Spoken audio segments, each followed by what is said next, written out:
오늘은 11월 28일 주님의 성탄과 재림을 기다리는 대림절 첫 번째 열린 찬양 예배 주일 아침입니다. 매월 열린 찬양 예배의 주일에는 종교개혁의 5대 정신을 하나씩 풀어가고 있죠. 종교개혁 5대 정신 중 네 번째, 솔루스 크리스투스, 오직 그리스도로라는 제목을 가지고 말씀의 은혜와 도전받는 시간이 되길 원합니다. 종교개혁은 천년의 가톨릭 중세 아성을 무너뜨리고 진리의 횃불을 밝혔던 마틴 루터, 1517년 10월 31일 비텐베르그 성당문에 95개 주 반박문호를 붙이면서 시작된 종교개혁 운동이죠. 여러분, 중세 가톨릭은요, 구원을 인간의 행위와 결부시켜 놨습니다. 물론 가톨릭은 예수 그리스도의 십자가의 대속을 말하죠. 그런데 거기다가 한 가지 사실을 덧붙입니다. 구원과 사죄의 은총을 위해선 인간들의 공로가 필수적이다. 그래서 성지순례를 해야 된다. 여러분, 성지순례 좋죠. 거기 가면 많은 사람들은 그곳에 흙을 파오고 돌을 가져오고 물을 담아옵니다. 그리고 그 흙에, 그 돌에, 그 물에 영험하다고 해서 그것들을 사죄와 구원의 은총으로 삼았습니다. 어떤 사람들은 성물을 수집하기도 하죠. 사도들, 마리아, 예수님과 관계된 성상을 제작하고 성물들을 수집합니다. 여러분, 이 토리노의 수위 아시죠? 예수님의 시신을 덮어서 그 시신의 혈흔이 수위에 묻게 되고 그것을 특수 처리하니까 사람의 형상, 얼굴도 한번 볼까요? 예수 그리스도의 모습을 그대로 재현했다라고 하는 토리노의 수입니다. 여러분, 솔깃하지 않습니까? 논쟁은 제가 제외해두고 라테나노 성당에 가보면 바울과 베드로의 유골이 있습니다. 아니, 유골이 있다고 가르칩니다. 그러면 사람들은 거기에 몰려가는 거죠. 금욕과 고행을 말하죠. 광야 수도원에 들어가서 은둔과 무소유, 가난과 노동을 실천하면서 살아갑니다. 그리고 성인을 숭배하고, 가톨릭은 묵주기도 현가 있죠. 이게 돌리는 거 많이 돌리면 돌릴수록 좋습니다.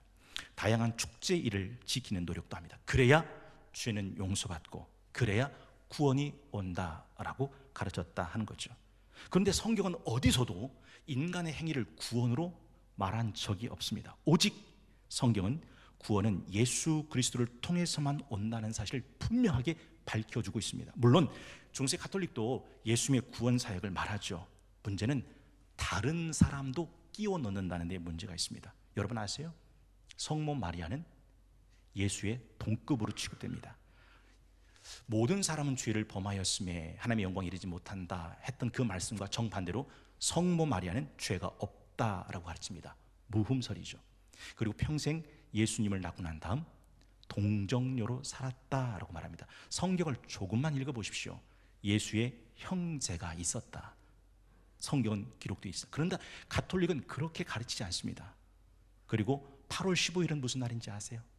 그 성모 마리아가 승천한 날입니다. 어디서 많이 들어봤죠? 김일성 우상화 자국과 똑같이 성모 마리아를 높이죠. 그리고 교황의 권위를 교회의 머리라고 말합니다. 성경은 교회의 머리는 예수 그리스도라고 부르는데 가톨릭은 교황이 교회의 머리라고 이야기하죠. 오직 가톨릭에서만 구원이 있고 교황의 칙서, 교황이 써준 면죄부는 사죄와 구원을 가르쳐다 준다고 가르칩니다. 여러분, 십자군 전쟁 그거 아시잖아요. 왜 많은 사람들이 십자군의 전쟁 용병으로 자원했는지 아십니까? 십자군에 들어간 사람은 교황이 직접 칙서를 써주고 면죄부를 발행합니다. 네가 무슨 죄를 졌든 어떤 죄를 졌든 이 면죄부를 발행함으로써 모든 죄가 용서한다. 십자군의 용병들한테는 다 그걸 줬어요. 그러면 가서 칙서 얻고 면죄부 얻고 전쟁에 나가서 용감하게 살상을 했다는 것이죠. 죄를 용서받았다는 칙서를 써줌으로써 황제나 황제의 가족들 위에 자신의 권위를 올려놓았습니다. 1517년 교황 레오 10세는 성 베드로 대성당을 짓는데 재정이 부족해서 재정 확보를 위해서 면죄부를 아주 수시로 찍어냈어요. 어떤 악행을 지었든 나는 그 죄를 용서하노라. 어떤 죄를 지었든 얼마나 많은 죄를 지었든 연옥에서 받게 될 모든 형벌까지도 사노라. 이 면죄부를 사는 순간 세례받았을 때의 그 순결과 의는 회복되며 결코 지옥의 불은 당신의 영혼을 사르지 못할 것이다. 지금 죽는다 해도 지옥의 문턱에서 너의 모든 죄는 용서받게 될 것이다. 얼마나 그럴듯합니까? 자신을 위해서 면죄부를 샀고 가족을 위해서도 면죄부를 샀습니다. 아까 보여줬던 라테노 성당 문에는 산자든 죽은 자든 면죄부는 지금이나 영원토록 유효하다라는 문구가 대리석에 새겨져 있습니다. 여러분, 그들은 구원의 근거를 예수 그리스도의 십자가와 대속의 죽음이 아니라 돈 주고 산 종이 한 장, 면죄부에 구원을 달아놓았다라는 거죠. 그때 마틴 루터는 95개조 반박문을 발표하게 됩니다. 면죄부는 우리 어떤 죄도 용서할 수 없으며 면죄부를 발행한 교황에도 죄를 용서할 수 있는 권위는 없다. 루터는 천명합니다. 솔루스 크리스투스, 오직 예수, 우리 죄와 죄의 결과로 인하여 가게 될 지옥의 고통과 권세로부터 우리를 구원할 유일하고 완전하신 분은 솔루스 크리스투스, 오직 예수 그리스도엔 없다. 이것이 95개조 반박문에 들어있는 분명한 선언이었죠. 모든 성례전을 성례전 되게 만드는 것은 믿음이지요. 로마서 14장 22절 23절에 보면 내게 있는 믿음을 하나님 앞에서 스스로 가지고 있어라. 23절에 보니까 의심하고 먹는 자는 정죄되었나니 이는 믿음을 따라하지 아니하였기 때문이라. 믿음을 따라하지 아니하는 것은 다 죄니라. 성례전이 사효적 효과가 있는 게 아니라, 사제가 그것을 사효적 효과로 나타내는 것이 아니라 그걸 받는 자의 믿음이 성례를 성례되게 만든다. 그래서 가톨릭은요, 성례가 사효적 은혜를 전달하지 못하고 오직 하나님의 약속을 믿는 믿음으로 은혜를 얻기에 충분하다고 말하는 사람들은 파문시켜라. 이게 가톨릭의 지침이었습니다. 여러분, 히브리서 4장 2절에 그들과 같이 우리도 복음 전함을 받은 자이나 들은 바 그 말씀이 그들에게 유익하지 못한 것은 듣는 자가 뭐와 결부시키지 아니함이라? 믿음과 결부시키지 아니함이라. 하나님의 감동으로 기록된 말씀도 믿음과 결부되지 않으면 아무 유익이 없는데 어찌 사제가 베푸는 성찬이, 성례가 사효적으로 그에게 들어가서 구원을 준다 말할 수 있겠느냐라는 거죠. 그래서 종교개혁자들은 아니라고, 솔라 피데, 오직 믿음이 복음을 복음되게 만든다고 깃발을 높이 들고 외쳤더라 하는 것이죠.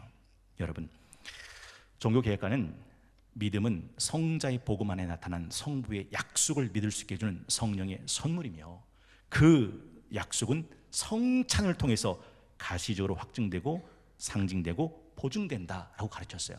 가톨릭 사제들은요, 그리스도의 구원 사역을 믿는 것만으로는 불완전하고 성례전을 통해서 은혜를 전달, 이때 어려운 신학적 용어가 나오는데 주입이라고 되어 있어요. 주입되어야 하고 그 효력은 오직 사제가 미사를 집전할 때만 나타난다. 그래서 사제의 미사는요, 기념의식이 아니라 구원의 행인 거죠. 그러니까 예수 그리스도의 십자가의 대속과 사제의 미사가 같은 구원의 동급을 갖게 되는 겁니다. 이게 엄청나게 잘못된 가톨릭의 신학적 오류였더라 하는 것이죠. 십자가로 구원받는 게 아니라 사제가 하는 미사로 구원을 받게 되는 거죠. 그런 사제에게 누가 저항할 수 있겠습니까? 여러분, 고린도 교회에 문제 있었던 거 아시죠? 넌 아볼로파냐? 난 케바파다. 난 케바파다. 넌 바울파다. 난 크리스토파다. 니파, 대파, 양파, 쪽파, 대파 다 갈라졌죠. 그때 사도 바울이 뭐라고 합니까? 누가 너를 위해 십자가에 못 박아 죽으셨느냐? 너는 누구의 이름으로 세례를 받았느냐? 아볼로냐? 제바냐? 바울이냐? 그리스도가 아니냐? 그래서 하신 말씀이 뭐죠? 믿음의 주요 온전케 하신 예수를 바라봐라. 이것이 사도 바울의 외침이었다. 오직 그리스도 뿐이었다는 사실이죠. 오늘 본문에 보십시오. 다른 이로서는 구원을 받을 수 없나니 천하 인간에게 구원받을 만한 다른 이름을 주신 적이 없다. 여러분, 성막론 강해 들어보셨죠? 220만 명 이스라엘을 위해서 하나님이 성막을 몇 개 세워주셨어요? 1개. 근데 그 성막문을 출입하는 문은 몇 개일까요? 동서남북 4개? 아니에요. 오직 동쪽으로 난 문 하나입니다. 220만 명이 출입하는 문은 사방에 두지 않고 하나만 두셨어요. 요한복음 10장 9절, 내가 문이니 누구든지 나로 말미암아 들어가면 구원을 받고 또는 들어가며 나오며 꼴을 얻으리라. 그러면 나보다 먼저 온 이는요, 8절, 나보다 먼저 온 자는 다 절도요 강도니 양들이 듣지 아니하니라. 성모 마리아, 사도, 성인, 그 어떤 누구도 예수 그리스도의 구원을 대신할 자는 없습니다. 천하 인간에게 구원받을 만한 다른 이름을 주신 적이 없습니다. 그래서 오직 예수 그리스도만이, 솔루스 크리스투스, 오직 예수 그리스도만이 구원의 길이 된다는 사실을 종교개혁자들은 외쳤던 것이다 라는 거죠. 여러분, 성경에 보면 밭에 감춘 보화 이야기 나오죠. 농사 짓던 밭 갈던 농부가 쨍그랑 뭐지? 파봤더니 밭에 감춘 보화였어요. 어떻게 했다고요? 그 밭에 감춘 보화를 숨겨두고 기뻐하며 돌아가서 자기 재산을 다 팔아 그 밭을 사버립니다. 왜요? 거긴 뭐가 들어있어요?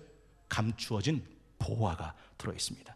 가톨릭 천년의 세월 속에서 복음의 보화, 예수 그리스도를 발견한 이들이 있는데 그들이 바로 마틴 루터를 시점으로 한 종교 개혁가들이었어요. 그래서 솔루스 크리스투스, 오직 예수 그리스도가 우리의 구원의 보화가 된다는 사실을 발견했다라는 거죠.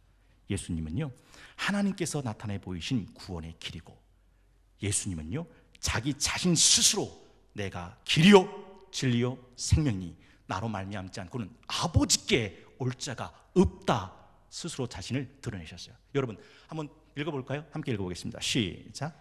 예수께서 이르시되 내가 곧 길이요 진리요 생명이니 나로 말미암지 않고는 아버지께로 올 자가 없느니라. 여러분, 이 말을 할 수 있는 세 사람이 있어요. 누가 이 말을 할 수 있을까요? 내가 길이다, 내가 진리다, 내가 생명이다, 나를 통하지 않고는 하나님 아버지께 올 자가 없어 라는 말을 누가 할 수 있을까요? 첫째, 정신병자. 미친 사람들은 정신병원에 가면 그런 사람이 많대요. 내가 예수다.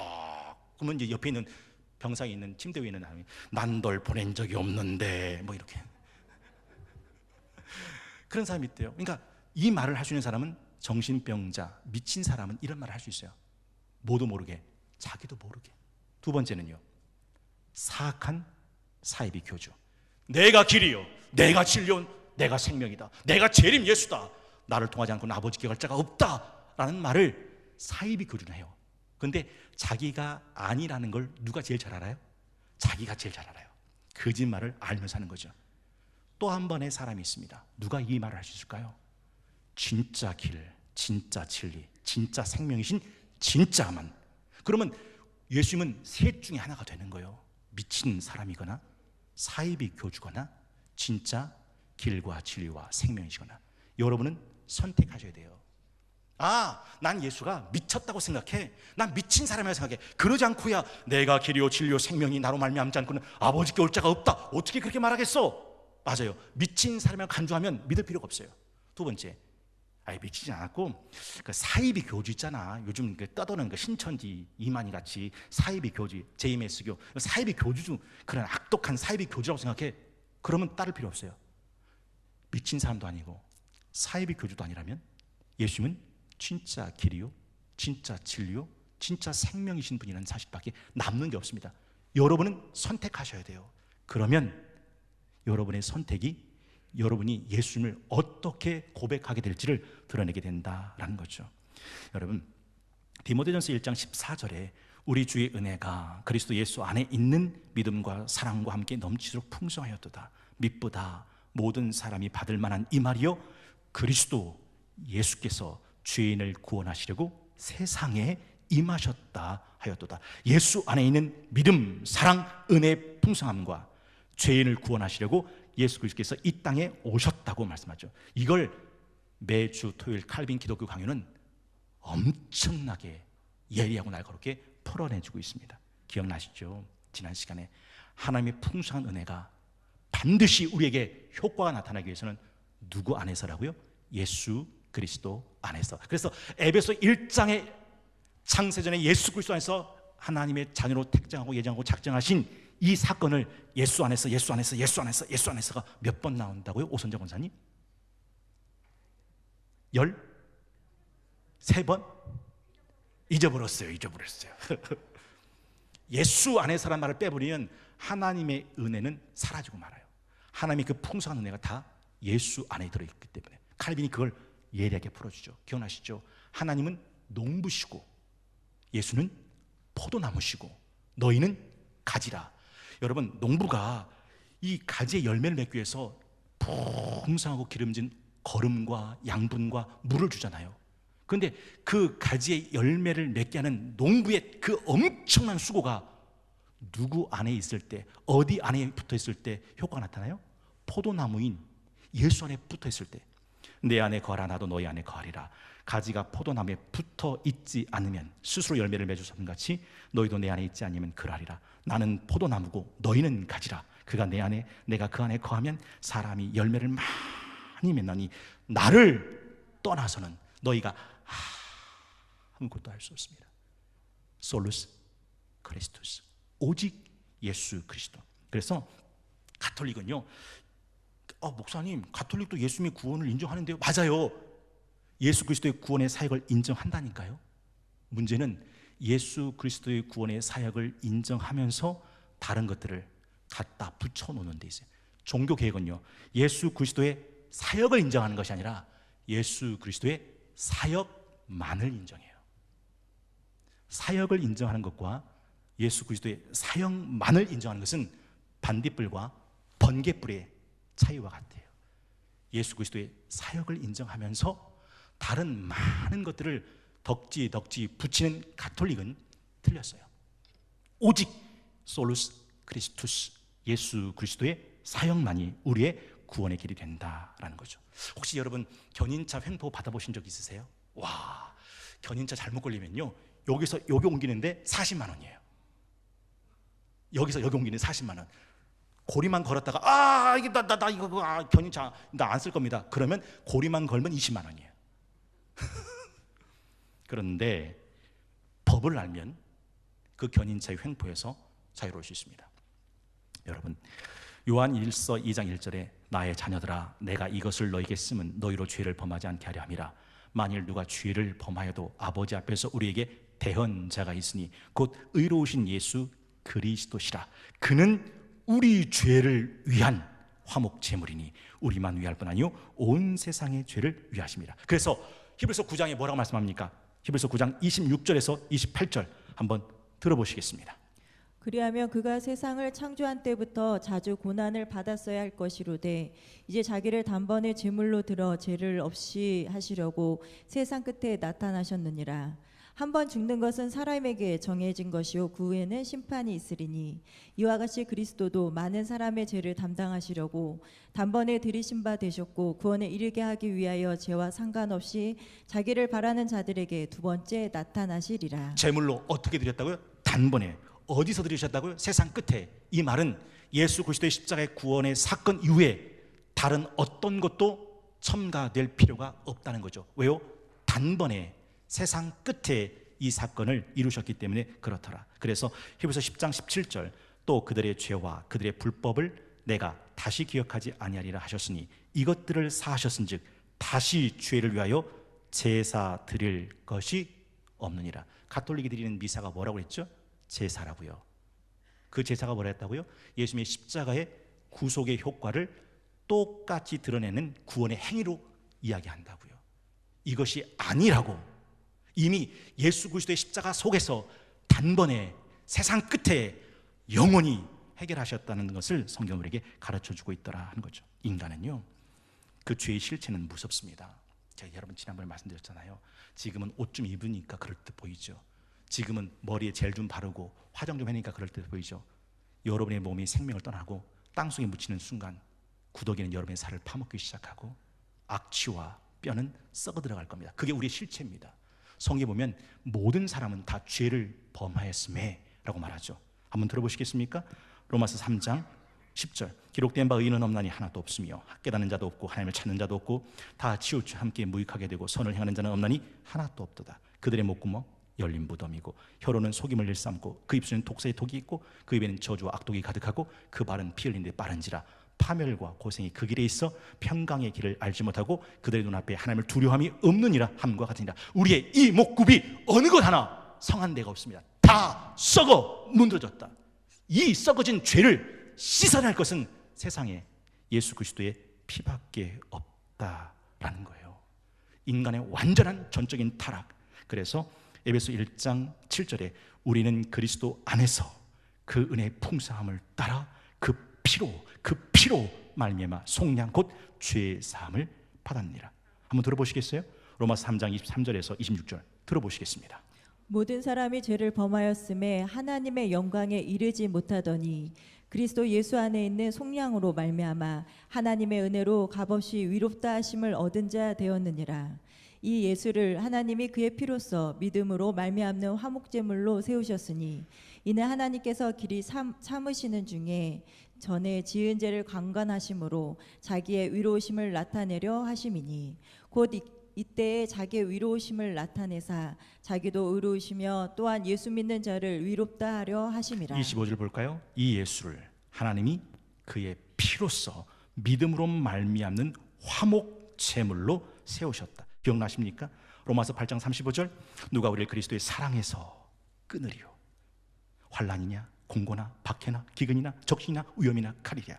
기록된 바 우리가 종일 주를 위하여 죽임을 당하게 되며 도살을 당할 양같이 여김을 받았다 함과 같으니라. 그러나 이 모든 일에 우리를 사랑하신 이로 말미암아 우리가 넉넉히 이기느니라. 내가 확신하노니 사망이나 생명이나 천사들이나 권세들이나 현재일이나 장래일이나 능력이나 높음이나 깊음이나 다른 어떤 피조물이라도 우리 주 그리스도 예수 안에 있는 하나님의 사랑에서 끊을 수 없으리라. 솔루스 크리스투스. 그래서 오직 예수를 붙드는 사람만큼 죽음에서 자유와 평안을 누릴 수 있는 사람은 없더라 하는 거죠. 느껴지세요? 예수 안에 있는 이 구원의 안전함이. 예전에 제가 유튜브 동영상을 보내드렸죠. 앞마당에 병아리들이 놀고 있어요. 하늘에서 독수리 한 마리가 쏜사같이 내려앉죠. 그때 어디선가 어미닭이 나타나서 자기 새끼로 날개를 펼쳐서 병아리를 품안고 독수리와 싸웁니다. 독수리가 이건 뭐지? 황당해하던 그 장면 기억나세요? 어미닭은 자기가 품은 새끼를 독수리에게 뺏기지 않아요. 하물며 예수 그리스도 안에서 구원하신 성도의 영혼을 예수님께서 뺏기실 거라고 생각하십니까? 여러분, 요한복음 10장 28절 내가 그들에게 영생을 주노니 영원히 멸망하지 아니할 것이요 또 그들을 내 손에서 빼앗을 자가 없느니라. 내 손에서 빼앗을 자가 없느냐. 여러분 잊지 마세요. 우리의 구원은 목숨 건 내 의지나 결사 각오에 있는 게 아닙니다. 기억나시죠? 오늘 밤 닭 울기 전 3번 넌 나를 모른다 부인할 것이다. 주여 죽을지언정 주를 부인하지 않겠나이다. 누구의 말이죠? 베드로 말입니다. 결사 각오. 그러나 우리가 다 잘 아는 대로 마태복음 26장 74절 가야바 대상들 앞에 계집종의 질문에 베드로는 그 침이 마르기도 전에 말을 바꿉니다. 그가 저주하며 맹세하여 이르되 나는 그 사람을 알지 못하노라 하니 곧 닭이 울더라. 이에 베드로가 예수의 말씀에 닭 울기 전에 네가 3번 나를 부인하라 하심이 생각나서 바깥에 나가 심히 통곡하니라. 여러분의 영혼을, 여러분의 신앙을 마지막 구원의 문 앞에까지 끝까지 붙드는 것은 내 호언 장담도 아니고 내 결사 각오도 아닙니다. 베드로를 베드로게 되게 만드는 건 뭔지 아세요? 베드로가 넘어졌을 때, 베드로가 흔들렸을 때 베드로를 놓지 않고 붙드셨던 예수님의 붙드심입니다. 기억나시죠? 누가복음 22장 31절 시몬아 시몬아 보라 사탄이 너희를 밀가부르듯 하려고 요구하였으나 그러나 내가 너를 위하여 내 믿음 떨어지지 않기를 기도하였노니 너는 돌이킨 후에 내 형제를 굳게 하라. 베드로는 자빠졌어요. 예수님은 놓지 않았어요. 그를 꽉 붙듭니다. 기억나십니까? 시편 37편 23절 24절 스크린 보시고 합독합니다. 시작. 여호와께서 사람의 걸음을 정하시고 그의 길을 기뻐하시나니 그는 넘어지나 아주 엎드러지지 아니함은 여호와께서 그의 손으로 붙드심이로다. 여러분이 가는 길을 여러분은 모르시겠지만 하나님은 아십니다. 하나님이 그 길을 정하셨기 때문이죠. 그리고 그 길을 기뻐하십니다. 물론 넘어질 수도 있습니다. 물론 엎드러질 수 있습니다. 그러나 하나님은 절대 놓지 않으시고 붙드십니다.